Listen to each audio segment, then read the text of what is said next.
Ahora, desde aquí nosotros podemos tratar de analizar y entender cuándo realmente algo es un avivamiento y cuándo no. Cuando hacemos una investigación a la luz de la palabra, podemos determinar si algo es realmente una manifestación de Dios o no. La persona que tenía a cargo este avivamiento en Asbury, primero que todo fue un movimiento universitario. Quiere decir que no había un respaldo de la iglesia local. También nos habla de que no hubo una conciencia de arrepentimiento de pecado, ni tampoco una búsqueda insaciable de la presencia de Dios y de su palabra. De hecho, textualmente, el encargado de este movimiento, llamado Nick Hall, dice en uno de sus videos: Dios no está enojado contigo por tu pecado, sino que te está persiguiendo. Desde ahí podemos entender que la persona que está dirigiendo esto no entiende la palabra de Dios, no conoce a Dios. Lastimosamente, la palabra avivamiento ha sido destruida y perturbada, lastimosamente, por el gran pecado y la apostasía de la iglesia. Recuerdo años atrás, antes de pertenecer a la iglesia reformada, que escuchaba mucho acerca de campañas y avivamientos, donde los hombres y mujeres hacían ciertos movimientos y campañas en los que se supone había una conversión inmensa o masiva de personas. Y también habían sanidades descomunantes. El tema es que cuando se hacen estudios de todas estas campañas, resulta que el número de personas convertidas prácticamente es nulo, que nunca se dio seguimiento para ver si realmente había conversión. Tampoco se añadieron a una iglesia local. Y tampoco hay registro de que las sanidades fueran efectivas. Segunda de Timoteo 4 nos dice: porque vendrá tiempo cuando no sufrirán la sana doctrina, sino que teniendo comezón de oír, se amontonarán maestros conforme a sus propias concupiscencias, y apartarán de la verdad el oído, y se volverán a las fábulas. Debemos tener especial cuidado con lo que escuchamos y vemos. Nosotros tenemos la palabra de Dios, que es la que debe guiar la conducta y fe de la iglesia y de cada creyente. También deberíamos de acordarnos como los de Berea, en Hechos 17:12, y estos eran más nobles de los que estaban en Tesalónica, pues recibieron la palabra con toda solicitud, escudriñando cada día las escrituras para ver si estas cosas eran así. Voy a dar un paréntesis. Cuando se da una clase dominical, a veces se puede utilizar muchos versículos. Entonces, puede ser que no los envíe directamente a buscar el versículo, pero sí voy a dar la cita. Si gustan apuntarla y después puedan revisarla. Dentro de este mismo punto que les hablaba, que un avivamiento no es un movimiento inusual del Espíritu Santo, también debemos tener cuidado de cuál es la adoración que se debe ofrecer al Señor. Nosotros pertenecemos a una iglesia confesional. Por lo tanto, nos adherimos a la confesión. En el capítulo 22, párrafo 1, parte B, nos dice: pero el modo aceptable de adorar al verdadero Dios fue instituido por Él mismo. Y esto está de tal manera limitado por su propia voluntad revelada, que no se debe adorar a Dios conforme a las imaginaciones e invenciones de los hombres, o a las sugerencias de Satanás, ni bajo ninguna representación visible, ni en ningún otro modo no prescrito en las Sagradas Escrituras. Y eso podríamos ver un ejemplo. Cuando vemos Levítico 10, nos dice de dos hombres, Nadab y Abiú. Eran hijos de Aarón, hombres que tenían a cargo el sacerdocio. Pero sabemos, según la historia, que estos hombres no eran conforme a la voluntad de Dios. Un día se les ocurre, en su insensatez, ofrecer un fuego extraño, ofrecer un sacrificio no agradable a Dios. El castigo inmediato: muerte. Entonces debemos entender que Dios debe ser adorado según Él quiere ser adorado. También la iglesia se adhiere a algo que llamamos nosotros cesacionismo. No voy a entrar totalmente en el contexto de lo que puede llevar esto, porque abarcaría solo una lección hablar de eso, pero simplemente para ponerlos en contexto, ¿qué significa esto? Lo que nos dice es que los dones ya cesaron para la iglesia. Ellos tenían un cumplimiento en la época de los apóstoles, y este fue para la expansión, crecimiento y revelación de la iglesia. Con la comprensión del canon, es decir, con la finalización de la escritura, los mismos pierden su función para la iglesia moderna, donde ya el Señor extiende de manera misericordiosa a la iglesia su palabra. ¿Cómo podemos corroborar esto? En Hechos 2:22 nos dice: vosotros israelitas, oíd estas palabras: Jesús Nazareno, varón aprobado por Dios entre vosotros con las maravillas, prodigios y señales que Dios hizo entre vosotros por medio de él, como vosotros mismos sabéis. ¿Cuál fue el propósito entonces de las maravillas, prodigios y señales? Mostrar a Cristo, mostrar su poder, su divinidad, su gloria. Efesios 2:20 también nos dice: edificaos sobre el fundamento de los apóstoles, Nuevo Testamento, y profetas, Antiguo Testamento, siendo la principal piedra del ángulo Jesucristo mismo. Quiere decir esto, que los dones, los oficios, tanto profetas y apóstoles, perdieron su función con el cierre del canon, que era la revelación de Dios hacia nosotros. Ya no necesitamos ese tipo de revelaciones, que ya la Escritura está, la revelación prometida al hombre. El segundo punto: un avivamiento no es un reflejo de una apariencia externa. Mateo 23:27 nos dice: ay de vosotros, escribas y fariseos, hipócritas, porque sois semejantes a sepulcros blanqueados, que por fuera a la verdad se muestran hermosos, mas por dentro están llenos de huesos muertos y de inmundicia. Así también vosotros por fuera a la verdad demostráis justos a los hombres, pero por dentro estáis llenos de hipocresía e iniquidad. Un avivamiento nunca ha iniciado exteriormente. Inicia primero interiormente en cada persona. Dios trabajando con el pecado, el arrepentimiento y fe de cada creyente, para que luego eso se haga una manifestación externa hacia los hombres. Un avivamiento, tercero, un avivamiento no puede ser un sentimiento o emoción momentánea. El verdadero avivamiento debe perdurar en aquellos donde Dios ha realizado la obra. Segunda de Timoteo 4, del 9 al 10 nos dice: Pablo, hablándole a Timoteo: procura venir pronto a verme, porque Demas me ha desamparado, amando a este mundo, y se ha ido a Tesalónica. Pongo en contexto. Pablo le escribe a Timoteo y le dice que uno de los hombres que normalmente lo ayuda a ir a las diferentes misiones, así como lo hizo Bernabé, así como lo hizo Silas, así como lo hizo Timoteo, este hombre llamado Demas, dice Pablo, ha amado más a este mundo y lo ha desamparado. Cuando Dios hace una obra genuina de arrepentimiento y avivamiento en las personas, esto debe perdurar. Dios hace una obra. Aquellos que han sido tocados por la gloria de Dios no pueden permanecer iguales. Quisiera responder la segunda pregunta. ¿Por qué no existe la palabra avivamiento en la Biblia?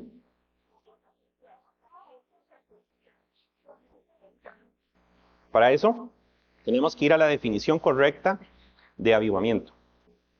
Avivamiento es una acción y efecto que tiene 4 connotaciones: avivar, renovar, restaurar y reposar.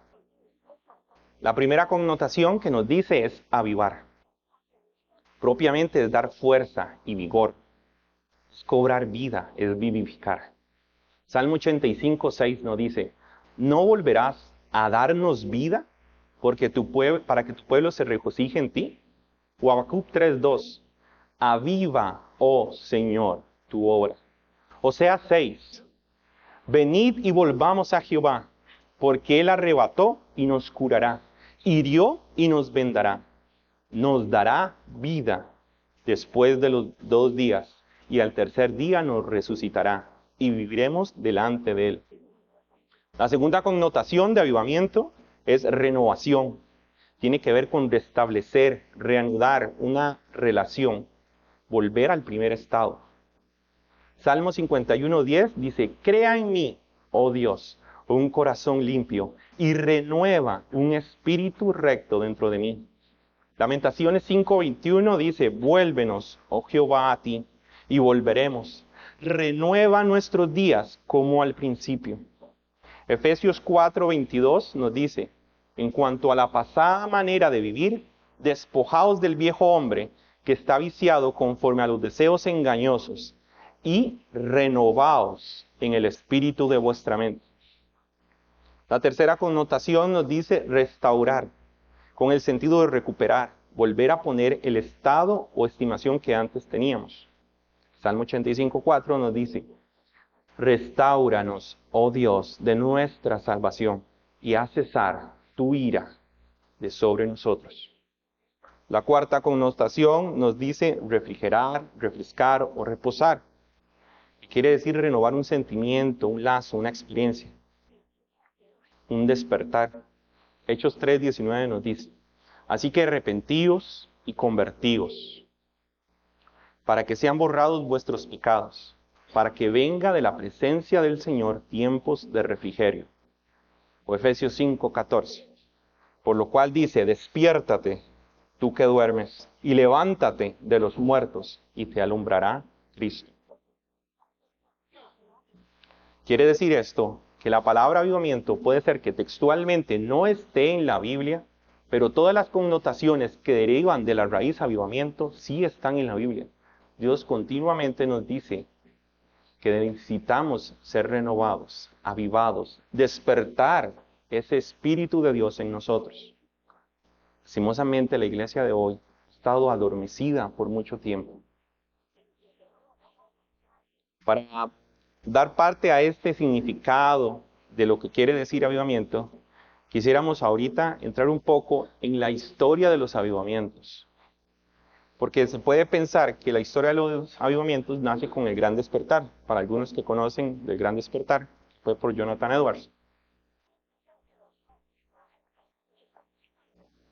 Pero la realidad no es así. Si vamos a la Escritura, podemos ver en el año 792 a 740 a.C., la ciudad de Nínive. Dios manda a su profeta Jonás a que hable su palabra, a que exhorte a un pueblo en el cual la maldad ha subido delante de la presencia de Dios.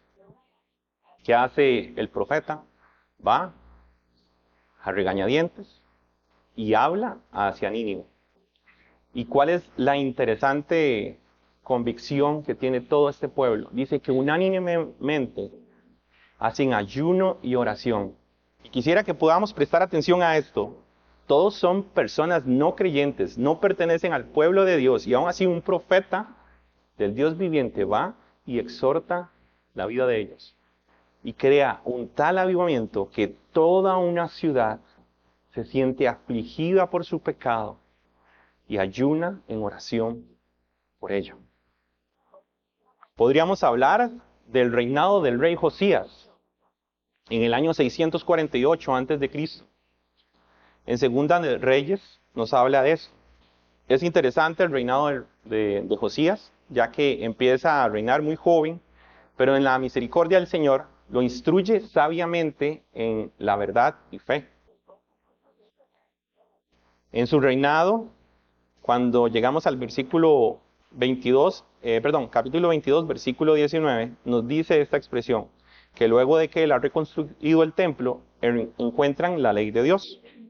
Nos dice, luego que el rey oyó las palabras de la ley, rasgó sus vestidos y mandó a Hilcías y a Ahicam, hijo de Safán, y a Abdón, hijo de Miquea, y a Safán, escriba, y a Asasías, siervo del rey, diciendo, andad, consultad a Jehová por mí, y por el remanente de Israel y de Judá, acerca de las palabras del libro que se ha hallado, porque grande es la ira de Jehová que ha caído sobre nosotros, por cuanto nuestros padres no guardaron la palabra de Jehová para hacer conforme a todo lo que está escrito en este libro. ¿No debería existir también un arrepentimiento de la iglesia de hoy? Un entendimiento de nuestro pecado, de nuestra maldad. ¿Cuánto tiempo vamos a seguir adormecidos? Podríamos hablar de Esdras en el año 458 a.C.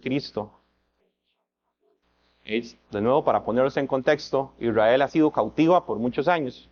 Regresan y Dios permite que puedan volver al templo y reconstruir el templo. En medio de esto, Esdras 9, versículo 5 nos dice: me postré de rodillas y extendí mis manos a Jehová mi Dios y dije: Dios mío, confuso y avergonzado estoy por levantar, oh Dios mío, mi rostro a ti, porque nuestras iniquidades se han multiplicado sobre nuestra cabeza y nuestros delitos han crecido hasta el cielo. Y Dios nuevamente crea un avivamiento en la iglesia, en este caso en el pueblo de Israel. Un entendimiento de cuánto han pecado, un entendimiento de la maldad que hay en sus corazones. Podríamos hablar del día de Pentecostés. En Hechos 3, viendo esto, Pedro nos dice: el Dios de Abraham, de Isaac y de Jacob, el Dios de nuestros padres, ha glorificado a su Hijo Jesús, a quien vosotros entregasteis y negasteis delante de Pilato, cuando éste había resuelto poner en libertad, mas vosotros negasteis al santo y al justo. Pedisteis que se os diese un homicida, y matasteis al autor de la vida, a quien Dios ha resucitado de los muertos, de lo cual nosotros somos testigos. Así que arrepentíos y convertíos, para que sean borrados vuestros pecados, para que venga la presencia del Señor, tiempos de refrigerio. Y 3,000 personas conocieron realmente a Dios. Podríamos hablar en el año 1517 acerca de la Reforma Protestante, viendo a Martín Lutero con sus 95 tesis puestas en la iglesia de Wittenberg. Y es que la Reforma Protestante también fue un avivamiento, porque transformó de tal manera a la iglesia que empezó a buscar más la palabra de Dios, a entender su pecado y maldad. Y la reforma no solamente vino por, obviamente, Martín Lutero. Hay muchos reformadores que podríamos nombrar, pero Dios obró para que se diera esa manifestación real de avivamiento, una convicción real de pecado, de maldad, de conocimiento de Dios. Podríamos hablar también de 1630, el puritanismo. ¿Qué es el puritanismo? Tal vez si algunos no lo conocen. La palabra puritano se origina de la expresión hacia las personas que querían una reforma profunda a la purificación de la iglesia. Esto sucede luego de que viene la reforma. Muchos hombres se levantan en eso, queriendo una purificación real de ellos mismos y de la iglesia. La expresión puritano lo que significa es eso: hombres queriendo purificarse a Dios. También podríamos hablar en 1730 y 1755 del Gran Despertar, hablando de George Whitefield, John Wesley y Jonathan Edwards, uno de los escribientes a los cuales me hago alusión uno de los libros que está seccionado esta clase dominical. Hombres que entendieron su maldad. De hecho, en el libro de Jonathan Edwards es muy interesante porque nos cuenta qué fue realmente el antes de ese gran despertar. Y nos dice de Jonathan Edwards que él se sintió, o pasó un valle, mejor dicho, de desesperación tanto tiempo, porque se dio cuenta de la ofensa que hacía a Dios. Y se sintió tan mal, sintió tanto peso y carga por su propio pecado, que no sabía cómo salir de la desesperación. Y simplemente buscó a Dios. Podríamos hablar de 1790 y 1840, el segundo gran despertar de metodistas y bautistas. O en 1814, de la Iglesia Reformada en Suiza y las Islas Británicas. O 1855 y 1930, el tercer gran despertar de hombres como Charles Spurgeon, Hudson Taylor, William Booth, George Miller. En 1904 y 1905, el avivamiento en Gales por Evan Roberts. Todo nos llevó a un avivamiento genuino, un despertar de la iglesia, un entendimiento de Dios. Con esto quiero afirmar que la Biblia ha hablado de avivamientos. La iglesia ha experimentado verdaderos avivamientos. ¿por qué no puede el Señor hoy obrar también un verdadero avivamiento en la iglesia? El cuarto punto que quisiera abarcar hoy es cuáles son las características, componentes de un verdadero avivamiento.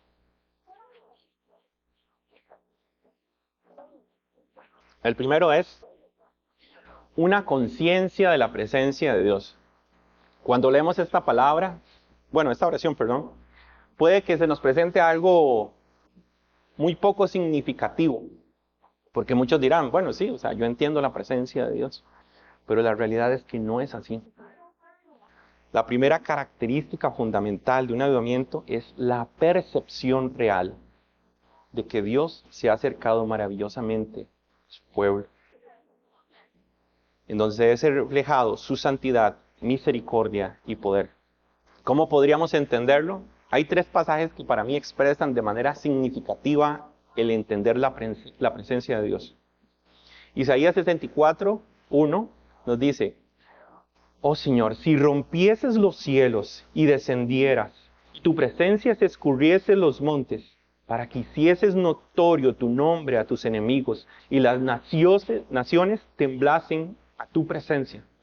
O Isaías 6, versículo 1 al 5, dice: ay de mí que soy muerto, porque siendo hombre inmundo de labios inmundos, y hablando en medio de un pueblo que tiene labios inmundos, han visto mis ojos al Rey, Jehová de los ejércitos. O Éxodo 3:5, cuando Dios le habla a Moisés y dijo: no te acerques, quita tu calzado de tus pies, porque el lugar en que tú estás, tierra santa es. La presencia de Dios y la percepción de esa presencia nos lleva a tener un temor reverente, un temor genuino. Nos lleva a entender que Dios se ha acercado a su pueblo y que nosotros, hombres indignos, pecadores, no merecemos estar de un Dios 3 veces santo. No podemos acercarnos delante de su presencia como simplemente fuera cualquier persona. Es la presencia de Dios.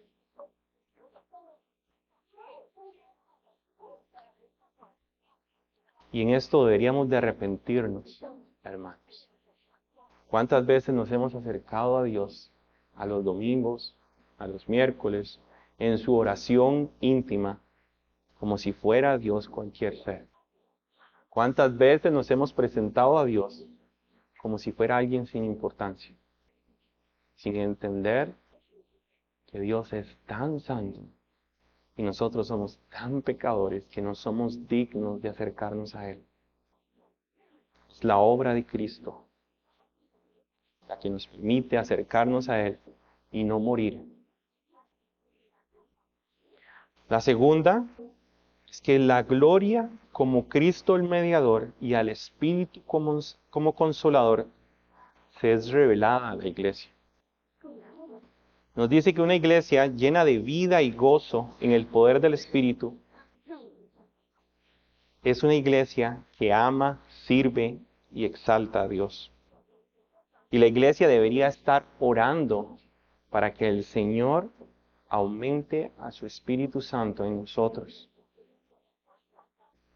Las marcas recurrentes que experimentan los avivamientos es un amor, una generosidad, una unidad, un gozo, una convicción, una audacia, un espíritu de alabanza y oración y una pasión por alcanzar y ganar a otros. Aquí quisiera hacer un paréntesis y preguntar: ¿entiende usted quién es el Espíritu Santo? La palabra espíritu en griego significa pneuma, en hebreo roa, en latín spiritus, y todas tienen una raíz que significa respirar o aliento. En conjunto a la palabra santa, lo que nos está diciendo es que el Espíritu Santo es el aliento, es la respiración que procede del Padre y del Hijo. Él es el comunicador de la santidad de Dios. Él es la inspiración final de la palabra de Dios. Además, Él continúa la obra redentora consumada por el Hijo. donde capacita y santifica a la iglesia. Y después de mirar al Espíritu Santo, tenemos que estar en la necesidad de reconocer que la iglesia necesita orar por Él y entender que la obra suprema del Espíritu Santo es glorificar a Cristo. Juan 14:26 nos dice, pero el Consolador, el Espíritu Santo, a quien el Padre enviará en mi nombre, Él os enseñará todas las cosas y os recordará todo lo que yo os he dicho. ¿Y quién es Cristo? El Hijo. Para eso me gustaría leer lo que dice la confesión en el capítulo 8, párrafo 1.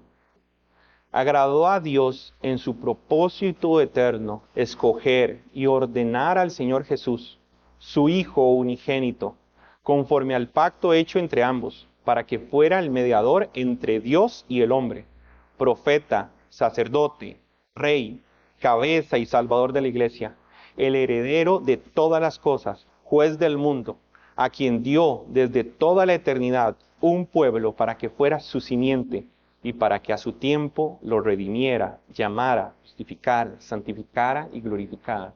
Si un arrepentimiento no hace tener un entendimiento de la obra del Espíritu y no hace entender la obra de Cristo, no puede ser un avivamiento. Cristo es el centro de toda la revelación, de todo el canon, como les decía al principio. Factualmente, Él es aquel por el que esperaba en la eternidad todo el Antiguo Testamento. Toda la humanidad que estaba incapacitada de tener una relación con Dios, se volvió a tener siempre la esperanza de un mediador, de una simiente. Por eso todo el Antiguo Testamento apunta a Jesucristo.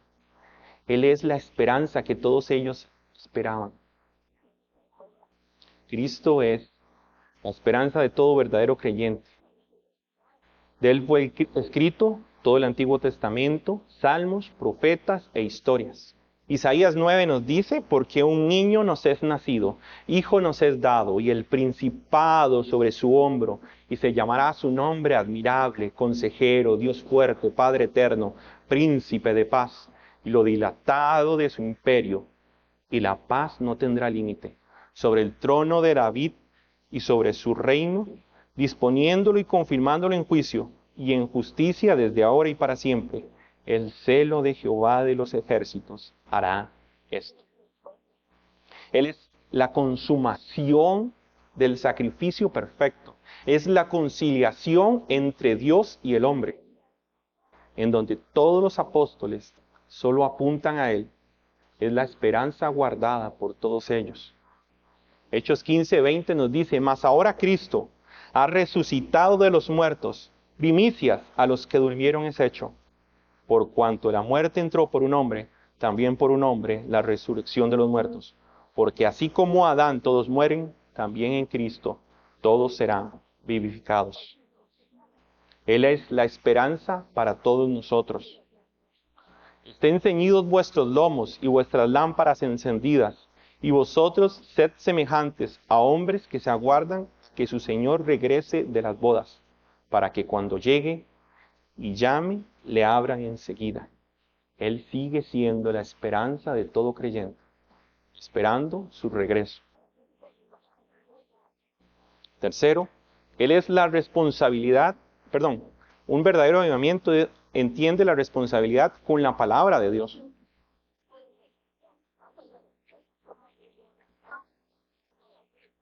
El mensaje de las Escrituras nos debe llevar a un escudriño profundo de ellas, a ser oidores y lectores de lo más profundo cerca del conocimiento de Dios. Porque aquellos que tuvieron esa percepción de la presencia de Dios tienen una necesidad insaciable de conocer a ese Dios, entenderlo, respetarlo, adorarlo. Hebreos 4:12 nos dice, la palabra de Dios Es viva y eficaz, más cortante que toda espada de 2 filos, y penetra hasta partir el alma y el espíritu, las coyunturas y los tuétanos, y discierne los pensamientos y las intenciones del corazón. Es interesante que la palabra aquí, espada, en griego, que no la puse, pero se dice algo como machaira. No hablo muy bien griego, pero lo que quiere decir esta palabra es que es un cuchillo de pescador, más allá de una espada. ¿Qué quiere decir con esto? ¿Y a qué debemos entender con esto? Digamos, estos cuchillos de pescadores normalmente se utilizaban para poder cortar y degollar todo lo que está dentro del pescado.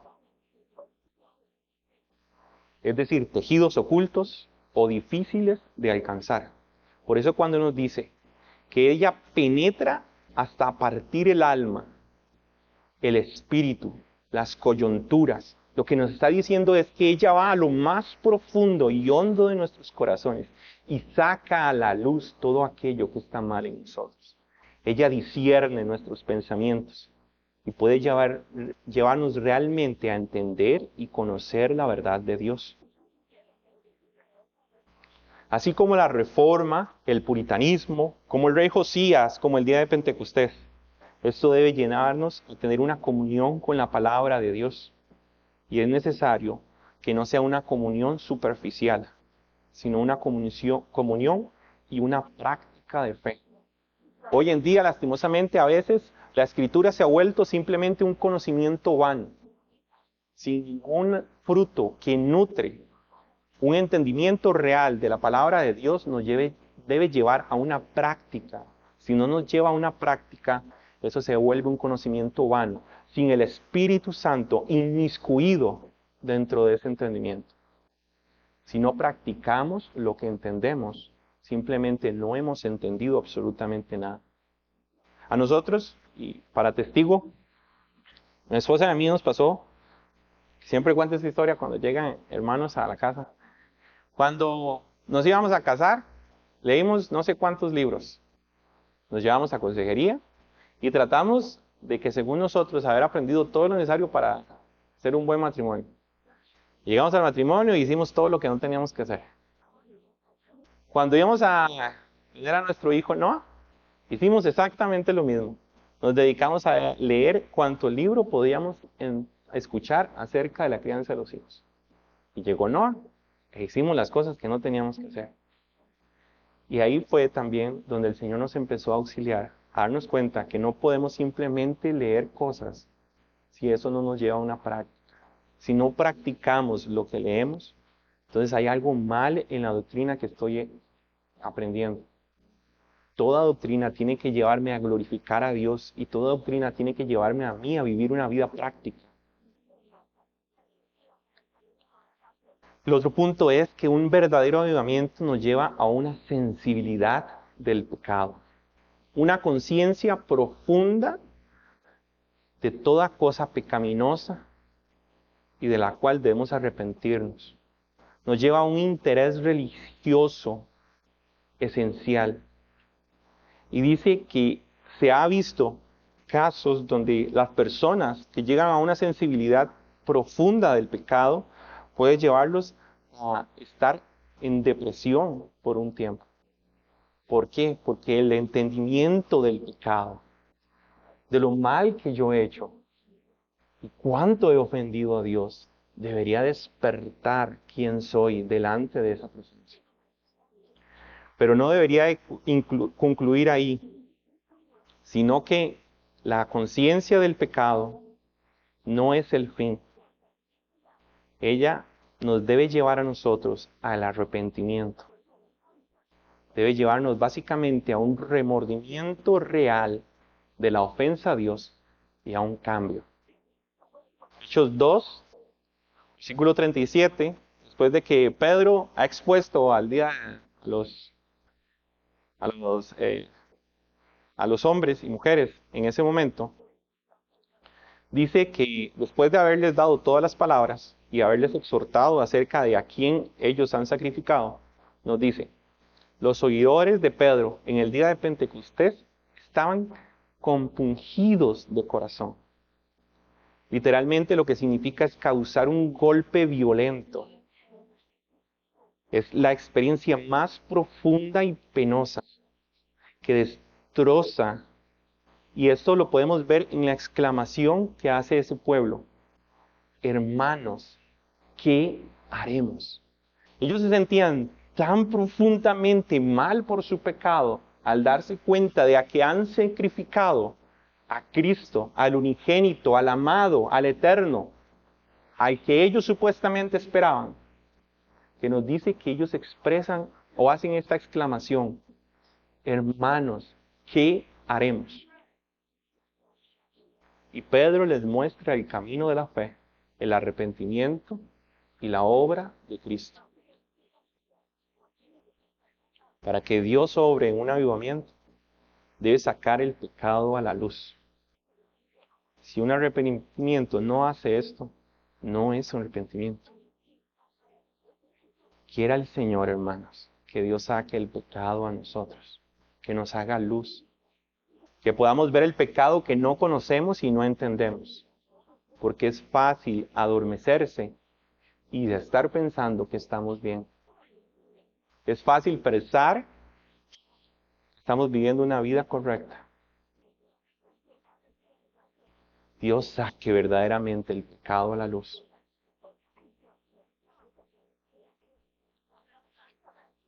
Cuarto punto, dice que tiene que haber una inconformidad de este mundo y sus placeres.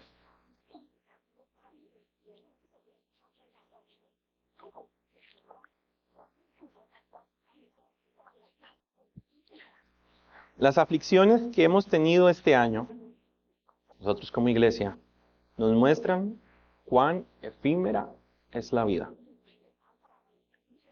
¿Cómo no podemos seguir concentrados en los afanes y egoísmos que este mundo nos da?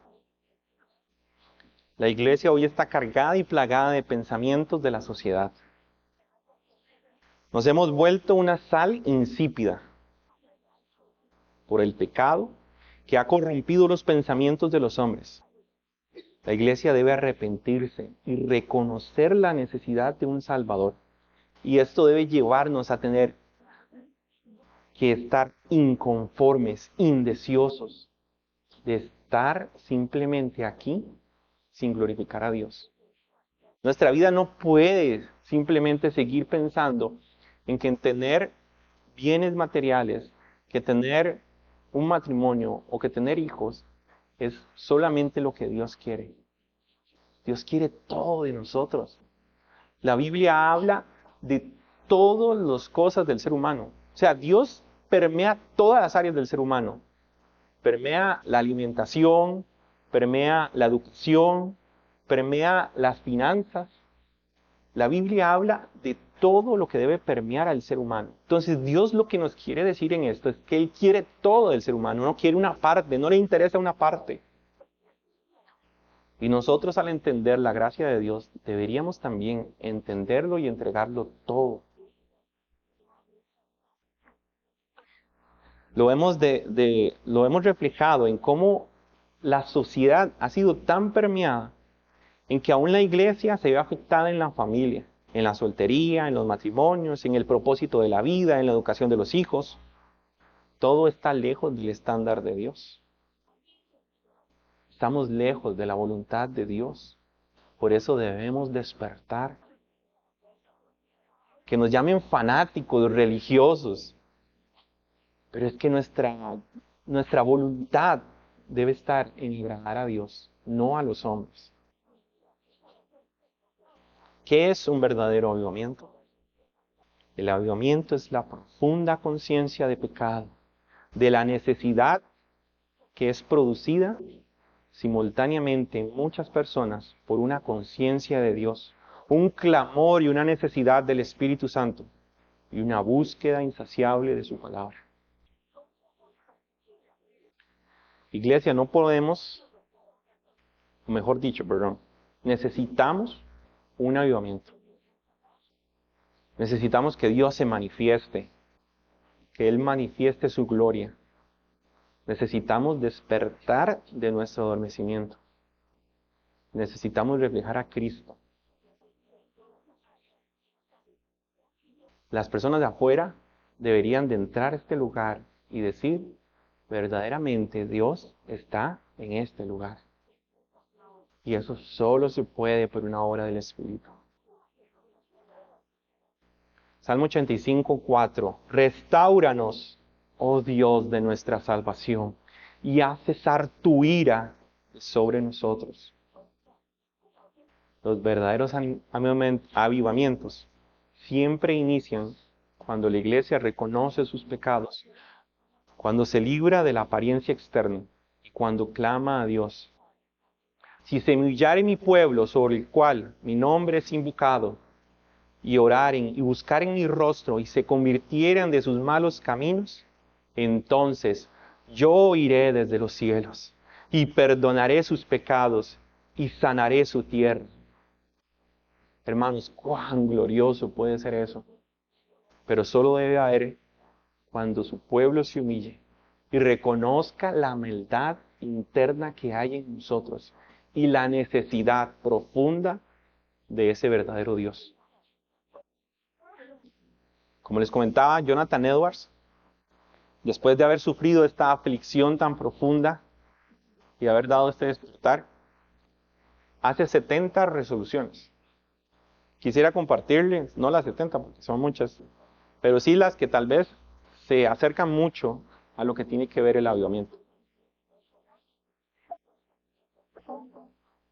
Resolución 1. Tomo la resolución de que voy a hacer todo aquello que piense que sea más para la gloria de Dios y no mi propio bien. Resolución 4. Resuelvo nunca hacer ninguna de las cosas, ya sea en el alma o en el cuerpo, que atiende a aminorar la gloria de Dios. Resolución 7. Tomo la resolución de nunca hacer nada que me daría miedo hacer si se tratara de mi última hora de vida. Resolución 8. Resuelvo entender que no existe nadie tan vil como yo. Resolución 14. Me determino a nunca hacer ninguna cosa por venganza. Resolución 15. Me determino a jamás permitirme ni la más mínima emoción de ira hacia nadie. Resolución 16. Me determino a nunca hablar algo malo de alguien que podría tender a la deshonra, a excepción de hablar solo lo bueno. Resolución 25. Tomo la resolución de examinar constantemente qué cosas en mí es la que provoca duda en lo más mínimo del amor de Dios. Entonces, dirigir toda mi fuerza contra ella. Resolución 28. Estoy resuelto a estudiar las Escrituras tan firmemente al punto de que pueda encontrar que estoy creciendo en el conocimiento de ella. Resolución 29. Estoy resuelto a nunca dejar de contar con una oración que Dios pueda contestar, ni a una confesión de pecado en la cual no pueda esperar que Dios acepte. Resolución 43. Estoy resuelto de aquí en adelante, hasta que me muera, a nunca actuar como si fuera mi propio dueño, sino entera y completamente soy de Dios. Hermanos, quisiera realmente que podamos entender que estas resoluciones Él las hizo entendiendo la grandeza, el poder magnífico de Dios, pero todo inició con el entendimiento de qué tan vil y pecador somos nosotros. Vamos a orar.